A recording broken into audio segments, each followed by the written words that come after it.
Hello and welcome to revision tips for CIPS Level 4 Diploma in Procurement and Supply. This is Module 4, Ethical and Responsible Sourcing, Learning Outcome 1, which is to understand the options for sourcing requirements from suppliers. We're going to look at the sourcing process and differentiate between approaches to the sourcing of requirements from our suppliers, and to define selection and award criteria that can be commonly applied when sourcing from external suppliers.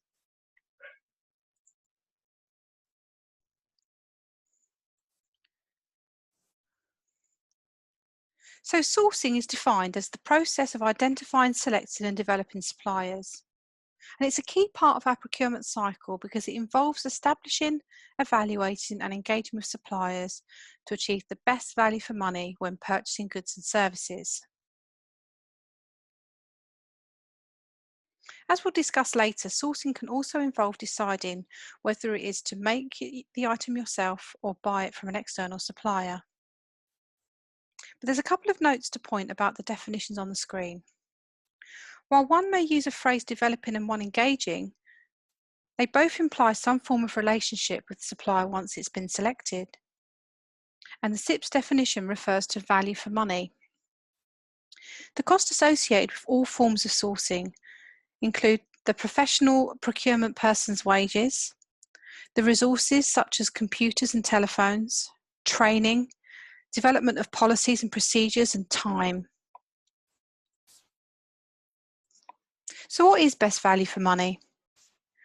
Sourcing aims to achieve the value for money by taking into account several factors.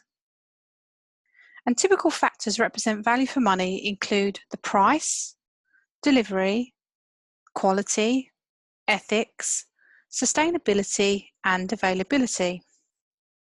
From a price point of view, it is important but rarely considered on its own. Delivery, the lead time needs to be acceptable, and the cost needs to be fair. Quality needs to be fit for purpose. And ethically, you need to conduct ethical codes of practice and ensure that all the workers in your supply chain are treated fairly.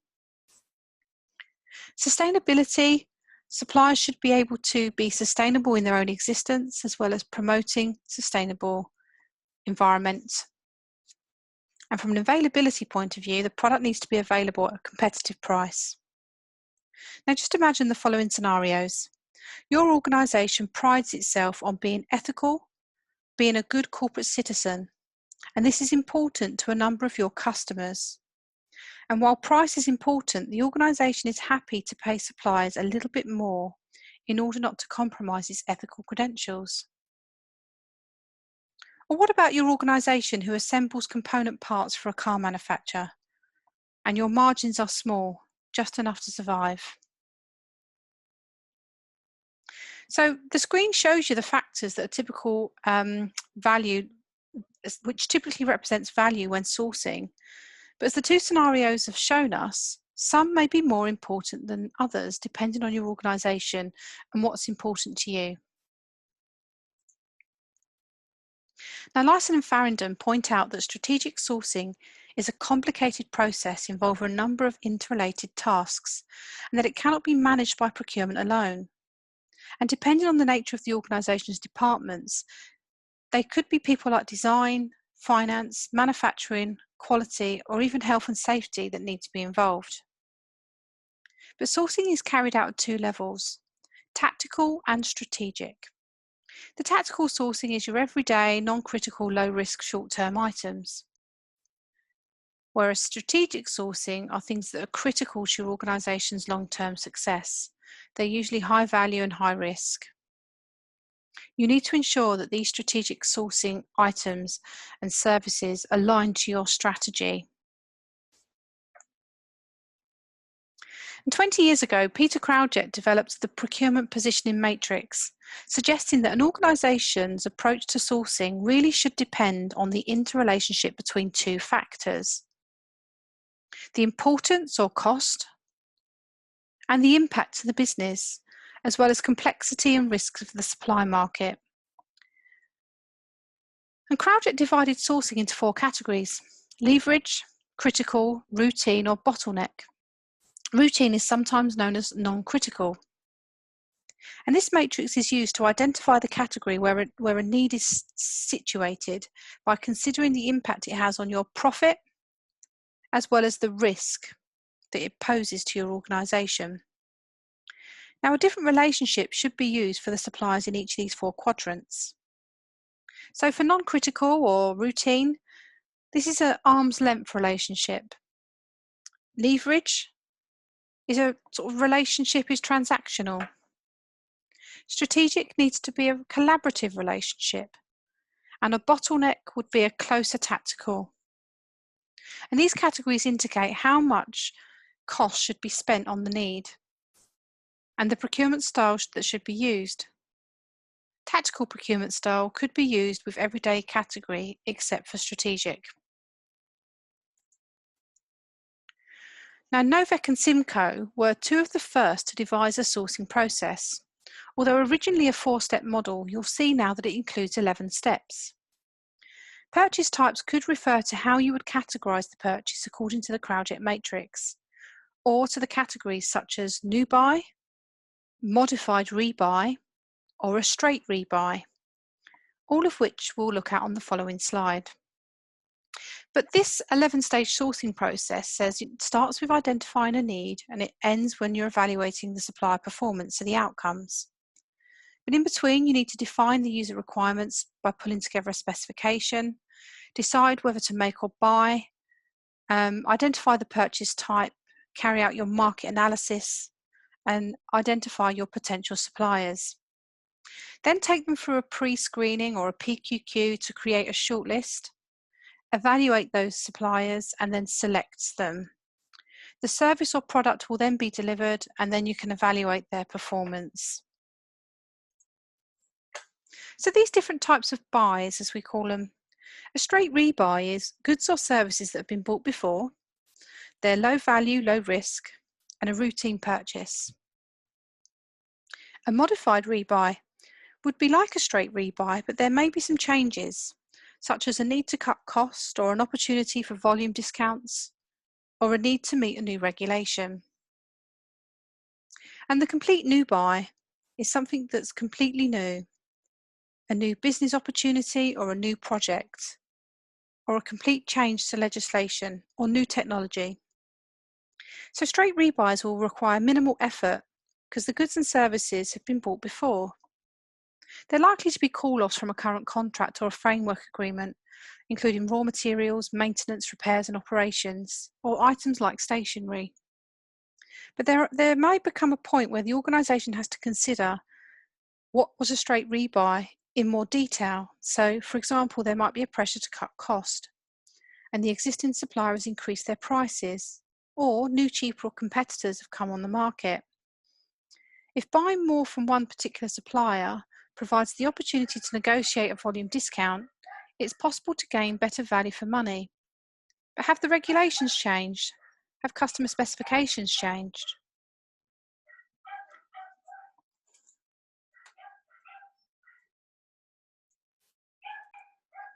Or the organisation is in the public sector and it's required to go out to market. But new buys can be highly resource intensive. Some new buys can be extremely expensive and high risk. So for example, the equipment needed to dig the new channel tunnel. Some may not be so expensive, but still be high risk, like a new procurement software.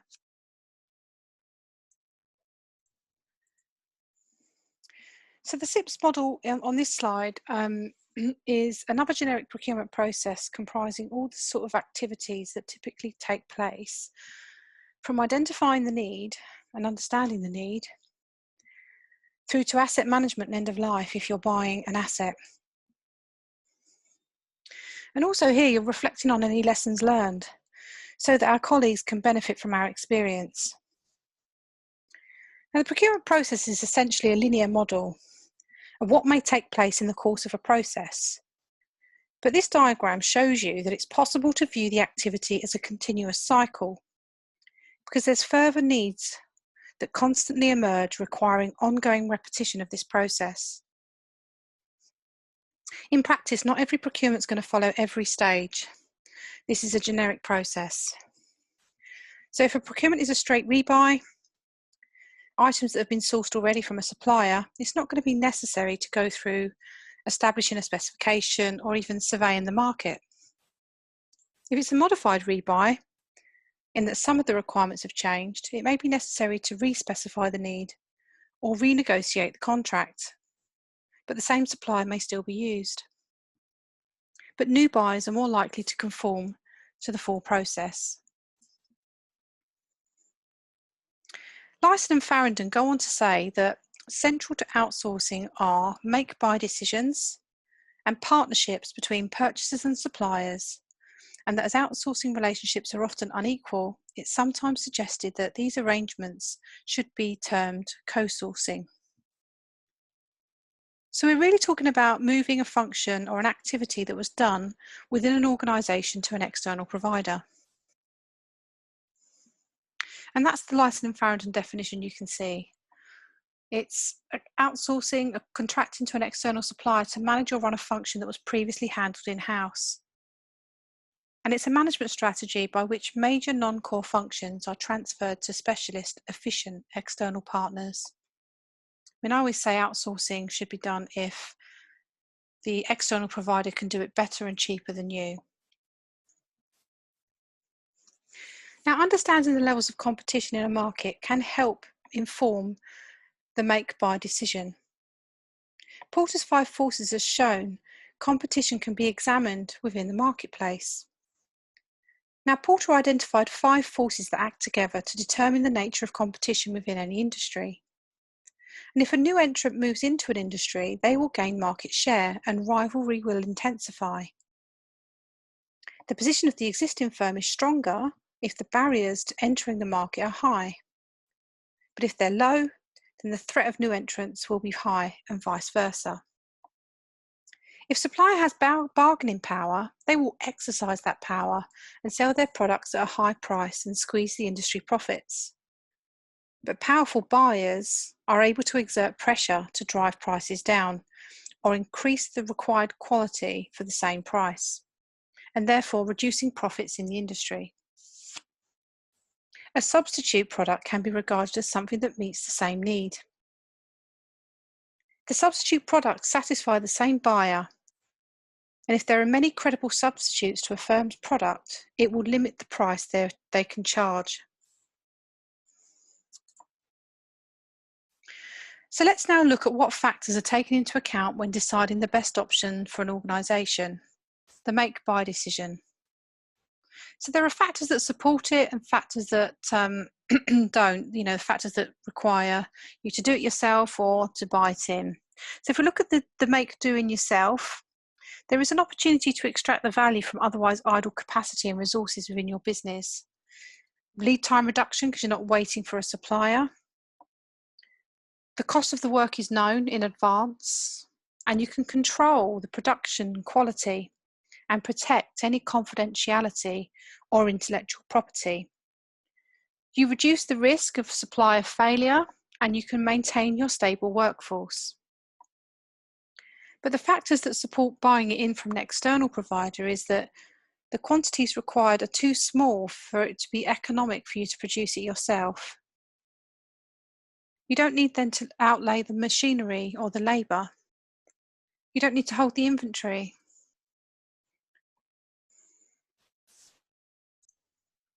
The financial risk is shared with the supply chain, and you do get access to their specialist expertise and knowledge and designs. So yeah, there's lots of benefits towards doing it yourself, but also buying it from an external provider. So the costs are associated with outsourcing will include procurement's involvement in establishing whether outsourcing is a viable option, their involvement in evaluating, selecting and awarding the contract to the suppliers, and then managing the contract itself, so ensuring that performance levels and quality standards are met. So the procurement costs will increase expertise with the contracted suppliers who provide the knowledge or technical ability. So it's really worth investing that time and effort into doing that. Now, the other benefits is that the outsourcing provider will enable the buyer to focus on what's really important to them, so their core activities, where they can maximise their profits. In many cases, it does reduce the risk or share the risk, and you'll end up with lower operating costs. As I said before, it's about being better and cheaper. If they can do it better and cheaper, then you should outsource it. And here's a matrix that helps you to evaluate which functions should remain within an organisation and which one you should consider for outsourcing. So there are two factors to consider here. What's the strategic importance of the function or activity? And what contribution does it make towards your operational performance? Now, if it's really important and it contributes highly to your operational performance, then you should retain that in-house. These are highly strategic, highly important functions. They're core to your organisation. Outsourcing would pose too high a risk. On the top left, you've got the strategic alliance. This is, though, when functions are strategically important, but they contribute very little to your operational performance. These functions can be trusted to a strategic partner, but an element of control must be kept within your buying organisation. Outsourcing on the bottom right-hand corner. Operationally important functions, but they're not key to strategy, so they can be outsourced with minimal risk. And the ones in the bottom left are the ones that you should eliminate, because these functions offer very little contribution to your performance and they should be questioned as to their value. So this is where businesses might decide they're going to sell off a part of their business or stop providing a product or service. Now, outsourcing can be considered as any non-core work or service within a business. And frequently the functions that you'd outsource are things like IT support and catering, cleaning and marketing, your social media, human resource activity like agency staff, your accountancy and payroll. But if outsourcing is conducted and managed correctly, it can bring many benefits to your organisation. But there are several risks, which can be detrimental to an organisation if you don't consider and address them. So loss of control, changes in the supply chain that the buyer is not aware of, supplier reliance, and if problems occur, the buyer may be exposed to risk by not having the skills in-house. Confidentiality, there's a risk which can be reduced by signing non-disclosure agreements. Quality, less transparent and quality could be lower. Intellectual property, like losing control over your copy designs and copyrights. Reputation, if you choose a bad choice of provider, it could lead to negative or poor reputation.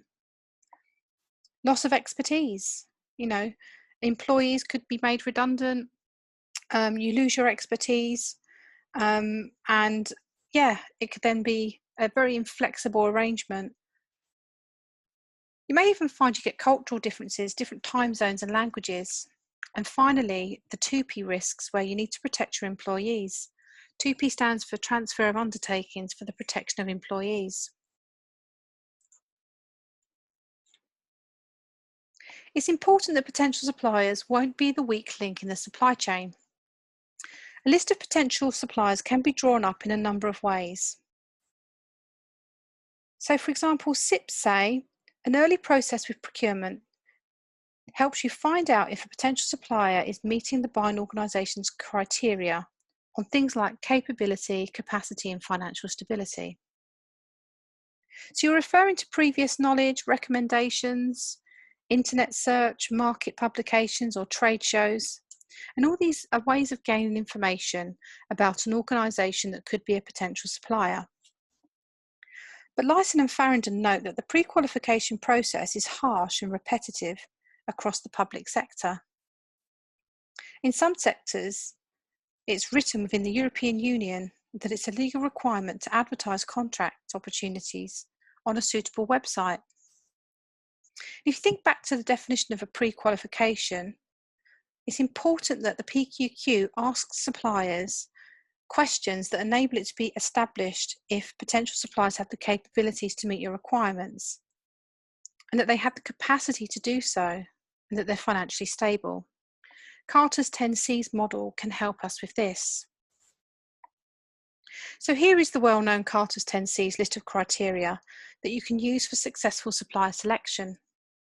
The list adds additional criteria such as commitment, but still focuses on core criteria like competence, capacity, and cash. Having established that there are potential suppliers, then they need to be appraised. So you can look at their competence and capabilities. Have they got the experience they need? Capacity, they may be a really good supplier, but they can't serve you right now because they're full. Commitment will be for a quality perspective. Control over their supply chain. They're financially stable, which is the cash element. Consistency, you'd probably take references up to see if they've been able to supply products or services consistently to other customers. You'll look at whether where they're located or their offer is going to offer you value for money, which is the cost element.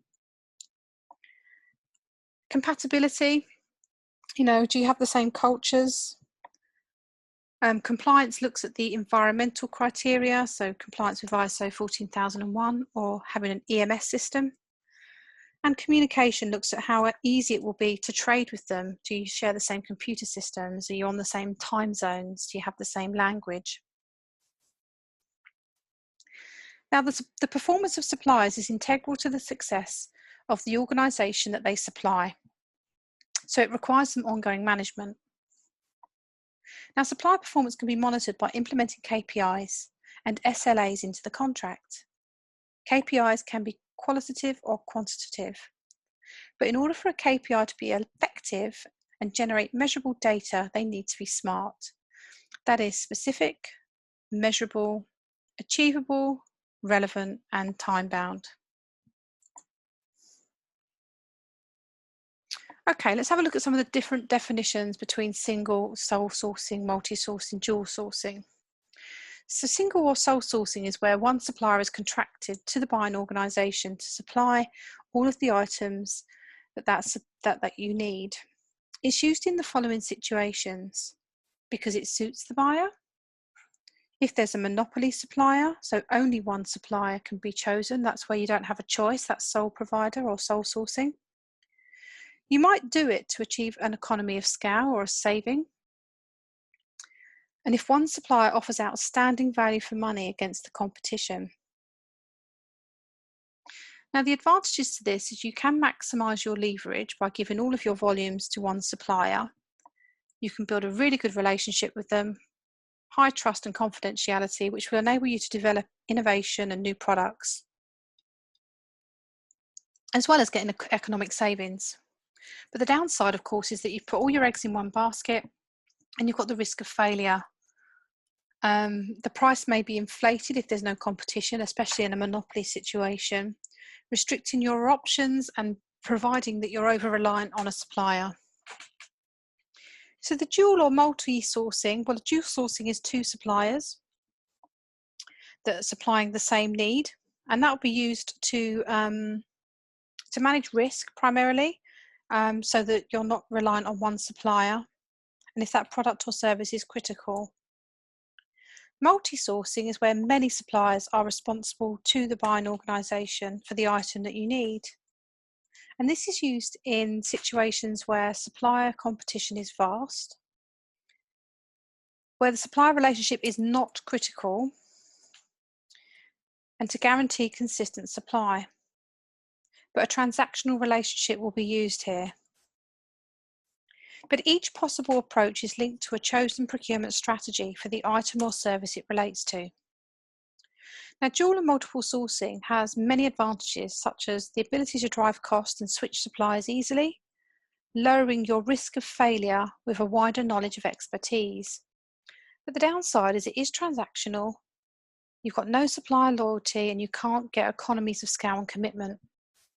I'd also add it might be very difficult to control consistent quality if you're switching suppliers all the time.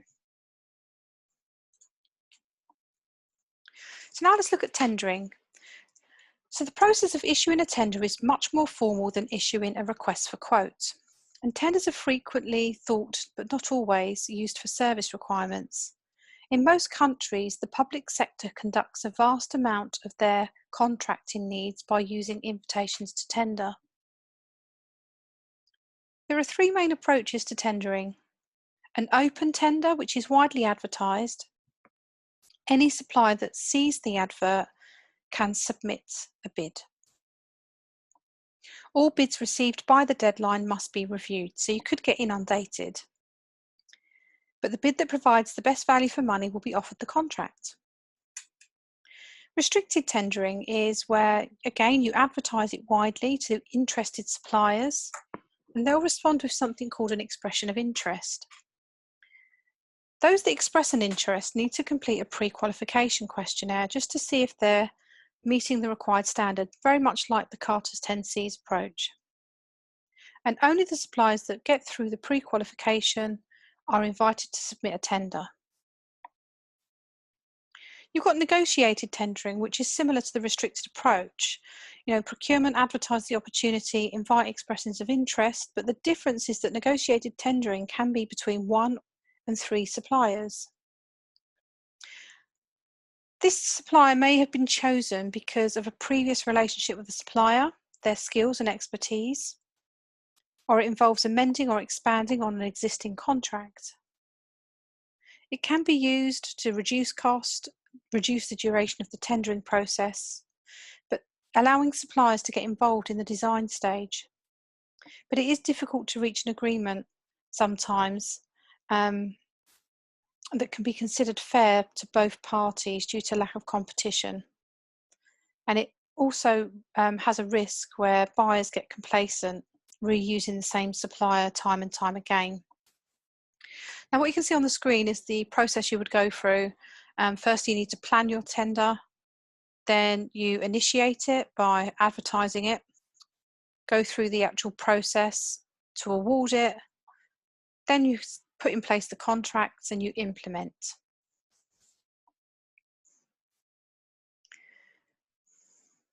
So just looking back again at those examples, the open tender at the top, you'd use this when the buyer expects there to be relatively limited interest, so you won't get too many bids to evaluate. The restricted process, the second one, is used when the interest is expected to be much higher, so the buyer needs a method of deselecting unsuitable bidders and creating a shortlist. And the final one, the negotiated procedure, used when the requirements are very complex and there's few suppliers, maybe even just one.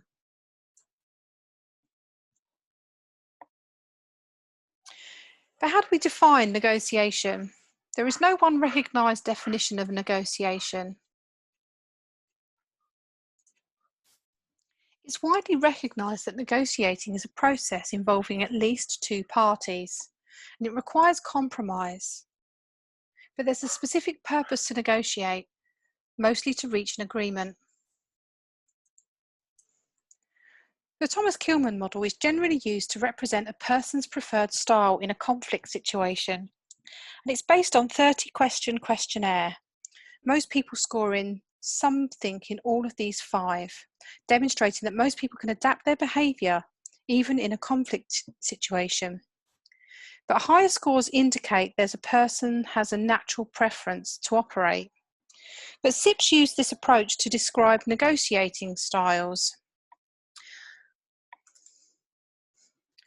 So on the bottom left, you've got the ones that are unassertive and uncooperative. So you're not really looking to satisfy your own needs. You're not looking to satisfy others. And in fact, you just avoid, negotiating at all. Top left is where you're trying to satisfy your own needs, but you don't really care about others. So you're basically competing. The opposite side to that, bottom right, is where you're more than happy to satisfy the others' needs, but you don't really satisfy your own, so you're accommodating. But it's much better to say you are in a collaborative or compromising position where you work together to satisfy both yours and the other needs. This is kind of a win-win situation. Okay? So here we can see the commonly used terms win-win and win-lose. This is a continuum and can be seen as a continuum, and the correct approach does not necessarily sit at either end. So there could be a midpoint, which might be more appropriate. But the 2 ends of this continuum is a distributive one, or an integrative or a collaborative negotiation. Clearly the the one on the far right is the win-win attitude, whereas on the left it's a win-lose. So up the left-hand side, the win-lose outcome, each party just looking at their own, what they can get out of it. You would use this in one-time relationships, like not in a situation where you need an ongoing relationship with a supplier. Whereas in the integrative one, if you want to keep that relationship with the supplier in the long term, you need to look at how you can expand the pie so everybody gets some of what's going on. It's a win-win situation, not a win-lose. But when negotiating with suppliers, preparation is essential. And it's the first stage of the negotiation process. So you walk into a negotiation having prepared what you're intending to achieve. You probably need to have things that you're willing to compromise with already in your mind. So you need to do that in the prep stage. Go in and start exchanging information. They tell you what they want, you tell them what you want, and then you start bargaining with those things that you've prepared. And lastly, close and commitment. So you agree to the negotiation, you shake hands, and you write down a list of who's going to do what.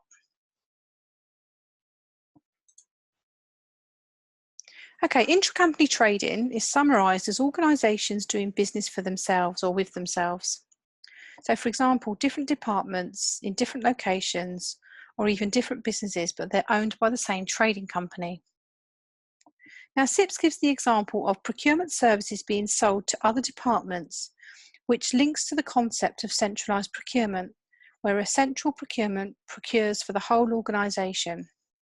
And the benefits of this can be economies of scale, increased bargaining power, but not all organisations have a centralised procurement function, preferring to devolve it to individual locations. And the benefits of that include local knowledge, which can enable the locations to meet their needs better.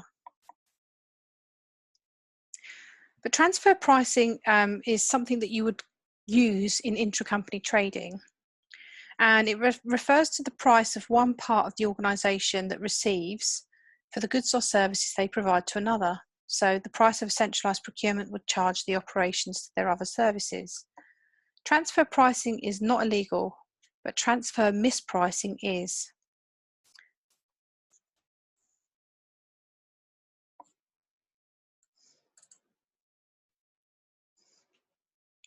Now, probably the biggest driver of international trade was the introduction of International Standards Organisation, or ISO. And they introduced the 20-foot and 40-foot shipping containers. And this simple standardised metal box has transformed shipping in the last 50 years, dramatically reducing the time vessels must spend waiting or tied up loading on the port, from weeks to, in some cases, hours. And this, coupled with the development of the specialised quayside handling equipment and road trailers and the improved road networks in many countries, has reduced the typical freight journey time from China mainland port to Europe to about 6 weeks.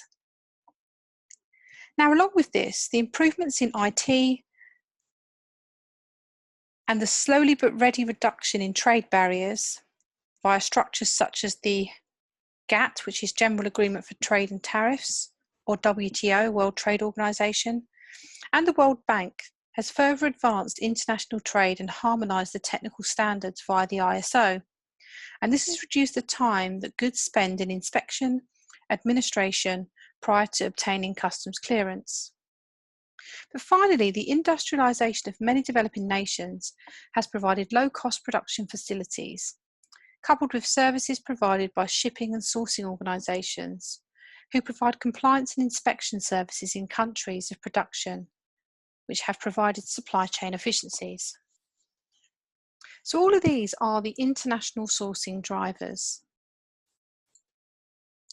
But international trade is not without its drawbacks, including child exploitation and environmental damage. No doubt you'll have seen documentary programmes on the apparel industry and palm oil production, for instance, which illustrates the point. But despite the critics, it's argued that globalisation is providing improvements in living standards and human rights, especially in the developing countries, while providing developed countries with the consumers, the products, or the Western economy, which our Western economies depend. So the arguments for it is that it stimulates local economic activities. There can be improvements in those human rights and labour conditions. They benefit from more products and services and the choice at a competitive price, and it builds positive internal relations and international relations. But the downside, of course, is that it can exploit labours in developing nations, exporting our pollution and deforestation. It could even cause unemployment in our own developed nation, squeezing small domestic suppliers out of the market. Now, when selecting external suppliers, the way they manage their quality process is important. Suppliers may need to have ISO 9001, which is an international standard for quality management. And this ensures that the organisation has procedures and policies in place to guarantee a consistent high level of quality. But other methods of quality management the supplier could use are in continuous improvement or total quality management. So continuous improvement is a concept of constantly looking for ways to improve a process and eliminate waste, something that doesn't add value to the process. 7 types of waste that were identified by Tashio Ono we can remember as TIM would. TIM being transportation, inventory and motion, and would being waiting, overprocessing, overproduction and defects. And this is based on the Japanese theory known as Kaizen, which means change for better. But the ideas from individuals within an organisation are welcomed, with the objective of removing waste in the supply chain. But there are 4 stages in the process. Firstly, to identify the opportunities in the process workflow. Then to plan how the current processes can be improved. Execute and implement the changes. And then review. How are the changes working for the team? And total quality management is a management approach that aims to gain complete customer satisfaction. And it's based on the culture and attitudes of an organisation, requiring everyone to believe in the process. It works towards long-term strategic success through complete customer and consumer satisfaction. So total quality management includes continuous improvement, quality improvements, accurate evaluation, involving all employees but ultimately focusing on the consumer. Now, CIPS recommend that procurement professionals choose suppliers that can contribute positively to the environment and don't pollute the atmosphere, replacing any natural resources that they use within their supply chain and giving something back to the community where they're located. Why wouldn't you want to follow CIPS' recommendation? Cost pressure, perhaps? But is that cost outweighed by the potential reputational damage for your organisation? There is an old saying, if you aren't happy for what you're doing to appear on the front page of the newspaper, then don't do it. So now looking at technical and system capabilities. Now, it is important that suppliers can fulfil orders both now and for the duration of the contract and beyond. So it's important to know about the supplier's current capacity and their plans for the future. So for example, are they planning to expand to buy new equipment that have a greater capacity? And also, while a supplier may have a machine with a certain capacity, it's important that they have the associated resources needed to realise that capacity. So for example, a workforce able to work 24/7 if needed.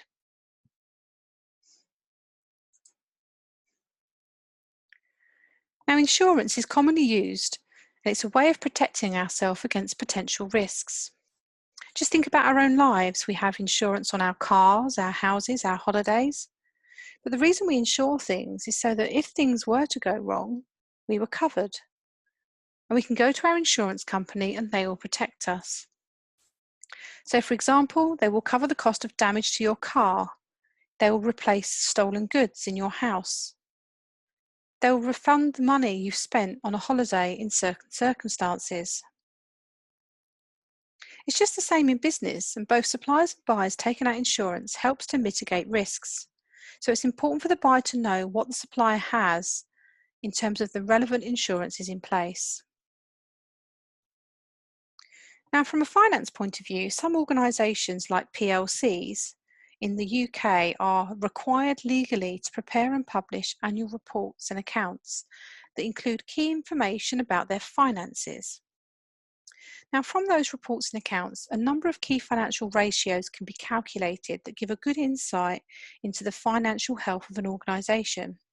So, for example, the acid test ratio, which is also referred to as the quick ratio. This assesses how liquid the business is. Can it meet its current liabilities? More companies cease trading due to the lack of cash than go out of business due to not being able to make a profit.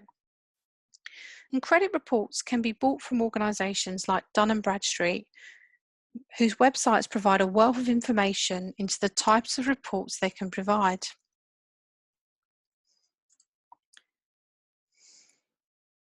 So financial profitability ratio analysis can be used in conjunction with the credit scores to determine the financial health of a potential supplier. The ratio analysis has two main objectives: to track companies' performance in order to track trends and raise awareness of any potential concerns, to compare against their organisation's performance in order to gain a competitive advantage. And then the information required to calculate the ratios is drawn from the organisation's income statement and balance sheet. The profitability ratios measure the extent to which an organisation can convert sales into profits over a period of time.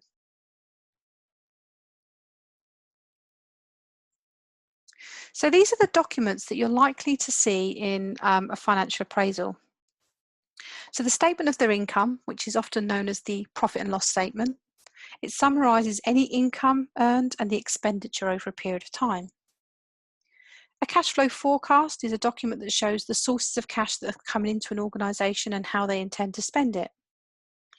Whereas a statement of your position is a balance sheet. So how much assets and liabilities do you have on a particular day, which is usually the last trading day of the financial year. So the main two profitability ratios are the gross profit margin and the net profit margin.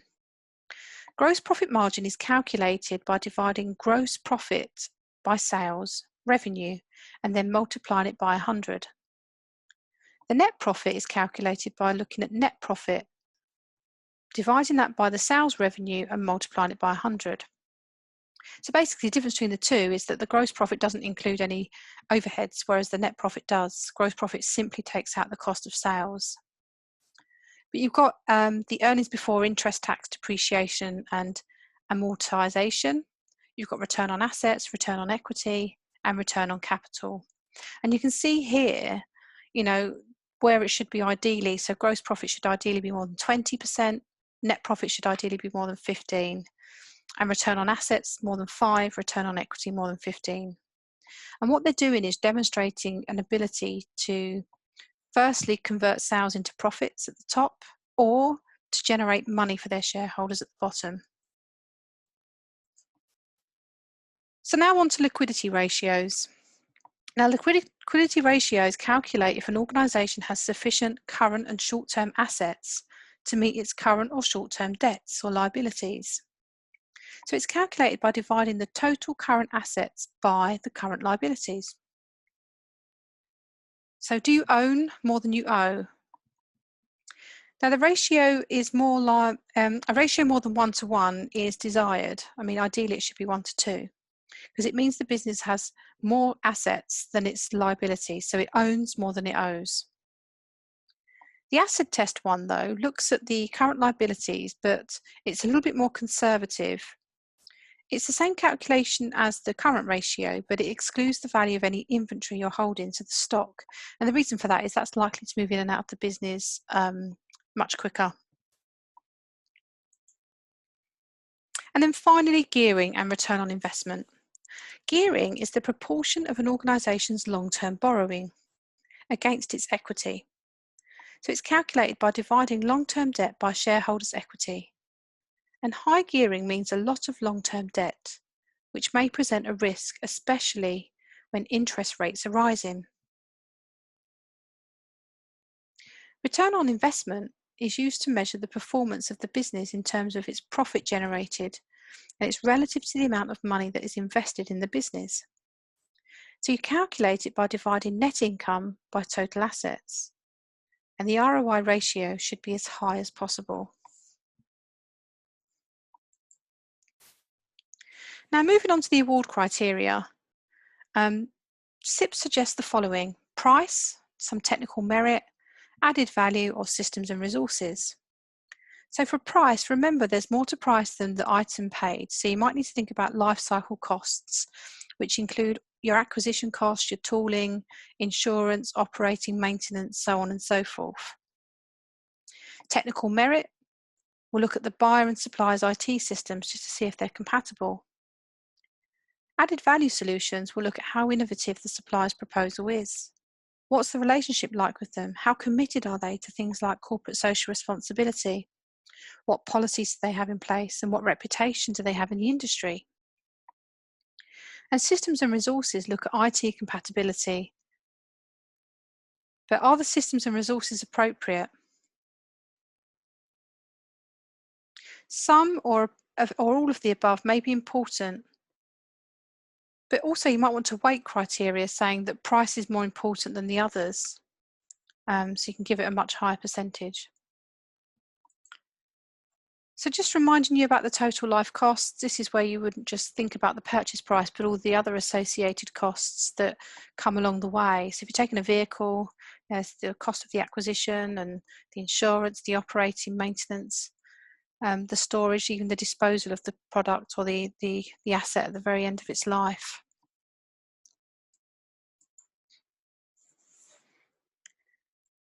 So trying to balance commercial and technical award criteria. The technical criteria is concerned with whether the supplying organisation can physically produce and supply what's needed in accordance with your tender or quote. So it could be things like the specification, the delivery and the quality. Whereas the commercial criteria are all the aspects concerned with cultural fits, ethics standards and sustainability.